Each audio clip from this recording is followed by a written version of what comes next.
welcome back to my YouTube channel and गिबियावनो खुलुमबाय बयखौबो. This is Preeti, post basic BSc nursing and working as a nursing officer grade 2. So दिनैनि बे भिडिअनि गेजेरजों आं नोंथांमोननो सानथाम सिगां आङो मेडिकेल हेल्थ नलेजनि खुबि इम्पोर्टेन्ट मोनसे बिषयखौ लानानै आङो बुंदोंमोन. बेनो जाबाय गोबाङानो मिथिया हस्पिटालाव मा मा स्पेशलिस्ट डक्टर थायो आरो मबे बेरामनि थाखाय मबे डक्टरखौ दिन्थिनांगौ. दाखालि बे भिडिअआवहाय आङो मोनथाम स्पेशलिस्ट डक्टरफोरनि बारै आङो एक्सप्लेन खालामदोंमोन.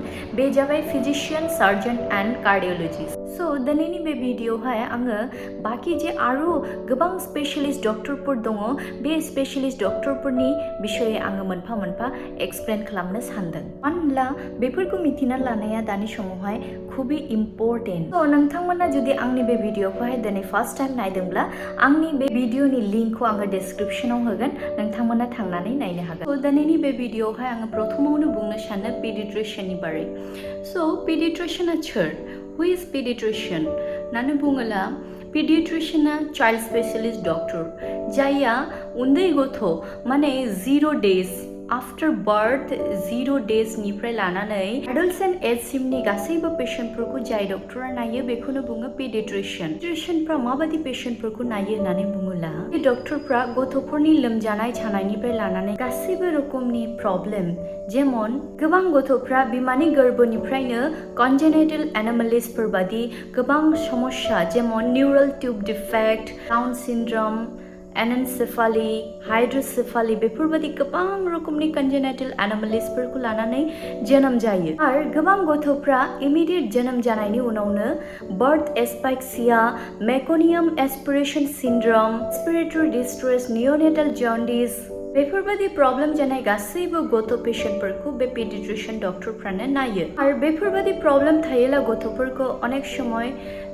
NICU माने नियोनेटल इन्टेन्सिभ केयार इउनिट बा NBSU माने निउबर्न स्टेबिलाइजेशन इउनिट बादिफ्रावहाय दोननानै बे गथ'फोरखौ ट्रिटमेन्ट खालामनाय जायो. पेडिट्रिशियनावबो गोबां केटेगरिनि डक्टर दङ.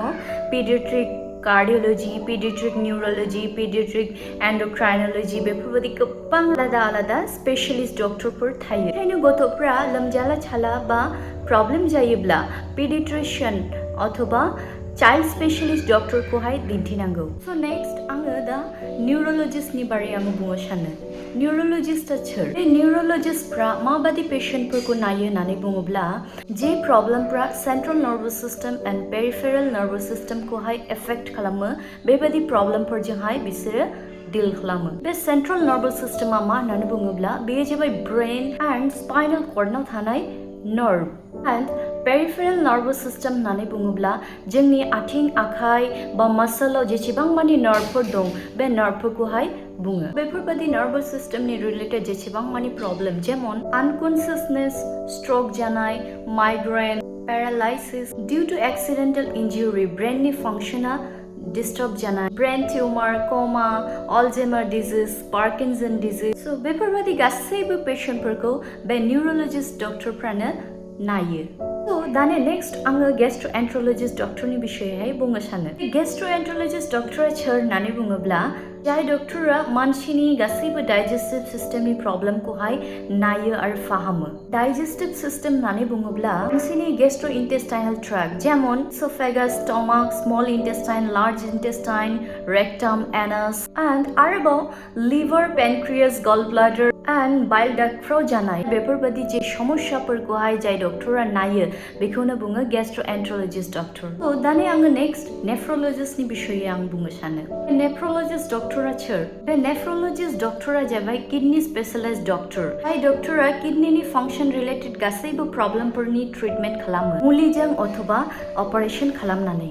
बे किडनीनि प्रब्लेमफ्रा मा होननानै बुङोब्ला एक्यूट रिनल फेलियर, CKD माने chronic kidney disease, chronic renal failure, glomerulonephritis, renal stone, renal infection, renal cyst, dialysis आरो renal transplantation related बेफोरबायदि जेसेबां मानि किडनीनि समस्या बे समस्याफोरखौ बे नेफ्रलॉजिस्ट डक्टरफ्रानो नायो. सो दिनैनि बे भिडिअआव आङो बे मानिखौल' बुंथ'नोसै आरो नेक्स्ट भिडिअआवहाय आरोबावनो आङो बाकी जेसेबां मानि स्पेशलिस्ट डक्टरफोर दंबावो बे स्पेशलिस्ट डक्टरफोरनि बारैबो आङो बुंगोन. So thank you everyone, thank you for watching. See you in the next video. खुलुमबाय.